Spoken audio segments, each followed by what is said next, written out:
നമസ്കാരം. ഇറാൻ അനുനയത്തിന് വഴങ്ങാതെ നിലപാട് ഉയർത്തി മുന്നോട്ട് പോകുന്നതോടെ യുദ്ധത്തിന്റെ മുഖം മാറുകയാണ്. മിന്നൽ നടപടികളാണ് ട്രംപ് നിലവിൽ കൈക്കൊണ്ടിരിക്കുന്നത്.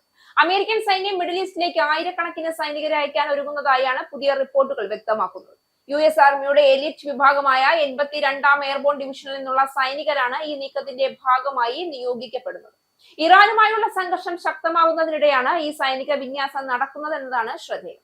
മാധ്യമ റിപ്പോർട്ടുകൾ പ്രകാരം ഏകദേശം 30,000 മുതൽ 40,000 വരെ സൈനികരെ മിഡിൽ ഈസ്റ്റ് മേഖലയിൽ വിന്യസിക്കാൻ അമേരിക്ക തയ്യാറെടുക്കുകയാണ്.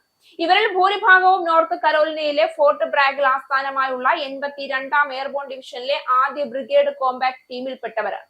ലോകത്തിലെ ഏറ്റവും വേഗത്തിൽ വിന്യസിക്കാവുന്ന സൈനിക വിഭാഗങ്ങളിലൊന്നായ ഈ യൂണിറ്റ് 18 മുതൽ 24 മണിക്കൂറിനുള്ളിൽ എവിടെയും എത്താൻ കഴിവുള്ളതാണ്. ഈ നീക്കം സാധാരണ സൈനിക വിന്യാസം എന്നതിലുപരി അമേരിക്കയുടെ തന്ത്രപരമായ മുന്നൊരുക്കമായാണ് വിലയിരുത്തപ്പെടുന്നത്. ഇറാനുമായുള്ള യുദ്ധ സാഹചര്യം 4ാം ആഴ്ചയിലേക്ക് കടന്നിരിക്കെ ഭാവിയിൽ കൂടുതൽ കടുത്ത സൈനിക നടപടികൾക്ക് വഴിയൊരുക്കുന്നതിനാണ് ഈ തീരുമാനമെന്ന് വിദഗ്ധർ ചൂണ്ടിക്കാണിക്കുന്നു.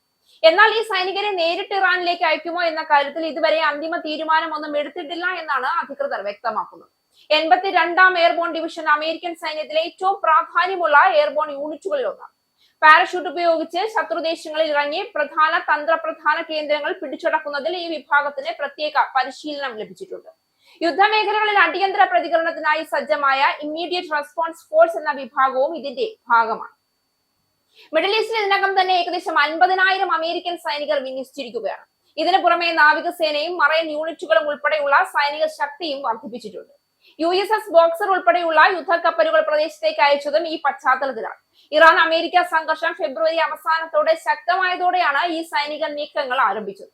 ഇതിനകം ആയിരക്കണക്കിന് വ്യോമാക്രമണങ്ങൾ നടന്നതായി റിപ്പോർട്ടുകളുണ്ട്. നിരവധി അമേരിക്കൻ സൈനികർ കൊല്ലപ്പെടുകയും പരിക്കേൽക്കുകയും ചെയ്തിട്ടുണ്ട്.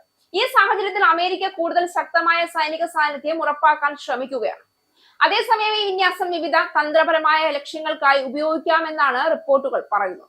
പ്രധാനമായും ഹോർമുസ് കടലിടുക്കിൽ സുരക്ഷ ഉറപ്പാക്കുക, ഇറാന്റെ എണ്ണ കയറ്റുമതി കേന്ദ്രമായ ഖാർഗ് ദ്വീപ് നിയന്ത്രണത്തിലാക്കുക, അല്ലെങ്കിൽ അമേരിക്കൻ എംബസികൾക്കും തന്ത്രപ്രധാന കേന്ദ്രങ്ങൾക്കും സുരക്ഷ നൽകുക തുടങ്ങിയവയാണ് സാധ്യതകളിൽ ഉൾപ്പെടുന്നത്.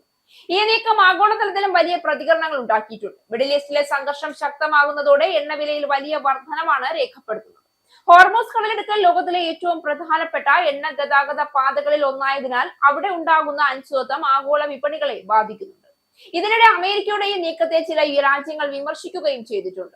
യൂറോപ്യൻ രാജ്യങ്ങൾ ഉൾപ്പെടെ ചിലർ ഇത് കൂടുതൽ സംഘർഷത്തിന് കാരണമാകുമെന്നാണ് ആശങ്ക പ്രകടിപ്പിക്കുന്നത്. അതേസമയം അമേരിക്കൻ ഭരണകൂടം സൈനികവും നയതന്ത്രപരവുമായ വഴികൾ ഒരുപോലെ പരിഗണിക്കുകയാണ് എന്ന് വ്യക്തമാക്കുന്നുണ്ട്. അമേരിക്കൻ പ്രസിഡന്റ് ഡൊണാൾഡ് ട്രംപ് ഇറാനുമായി ചർച്ചകൾക്ക് സാധ്യതയുണ്ട് എന്ന് സൂചിപ്പിച്ചിട്ടുണ്ടെങ്കിലും ഇറാൻ അതിനെ നിഷേധിച്ചിരിക്കുകയാണ്.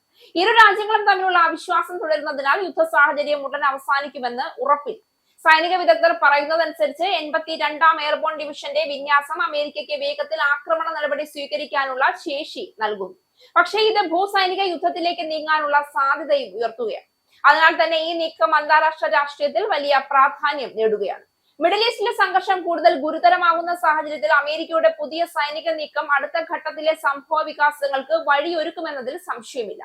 യുദ്ധം കൂടുതൽ വ്യാപിക്കുമോ അതോ നയതന്ത്രപരമായ പരിഹാരം ഉണ്ടാകുമോ എന്നത് അടുത്ത ദിവസങ്ങളിൽ മാത്രമാണ് വ്യക്തമാവുക.